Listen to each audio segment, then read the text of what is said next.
The University of Iowa released the results of a survey for female students on campus. It found that 21% of those students said they had been raped since enrolling, while 20.5% reported an attempted rape. And more than 11% of first-year female undergraduates say they were raped during the first semester. Those numbers are just a small percentage of the entire U of I population. 9.3% of the school's female students took part in that survey. Officials call those numbers horrible. We've had quite considerable conversations about what's next. The university now plans to expand and create new sexual misconduct prevention and education programs. Now, those numbers we just cited, similar to what the Centers for Disease Control found on U.S. campuses in a 2012 study. KCCI's Steffani Nolte joins us now with how advocates say this can be changed. Steve, I met with Iowa Coalition Against Sexual Assault today. They say the change really has to start at home at a young age. It has to start in our schools. It has to start with our kids at home. Carrie True Funk from the Iowa Coalition Against Sexual Assault says by the time students make it to college, it's too late to start talking about sexual assault. They're already adults. They've already learned the social norms. They've already been acclimated to our culture. It's everywhere. Looking at the normalcy of catcalling and street harassment and how pervasive that is and how it's replicated in the media. Think it isn't?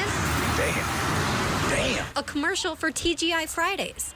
A holiday ad from Bloomingdale's. Truck decals picturing a bound and gagged woman. It takes place in a lot of movies and television shows, but even as simple as memes on the internet. You know, you've got a teenager with Facebook. What are the things that they're seeing and they're consuming? In June, Men's Fitness published then pulled this story titled, How to Turn a No into a Yes. It is something that cannot be taken as a common occurrence or a normal occurrence. We really need to treat it seriously for all of our children. Samantha Thorpe says she doesn't watch regular TV with her kids, so they don't have to see sex everywhere. There's just other options now with Netflix and PBS, so we can really concentrate on kid programming instead of worrying about all the rest of the things that are happening out in the world. True Funk says start the conversation when they're 3 or 4. It starts with talking with little ones, even before school age, about healthy boundaries in their bodies and that everybody's body is their own, but even more so, really shifting the culture.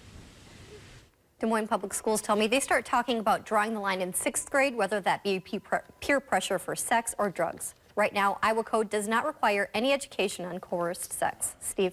All right, thank you, Stephanie. As of June 15th, the University of Iowa remains one of 195 institutions under investigation by the U.S. Department of Education Office for Civil Rights over cases involving sexual violence.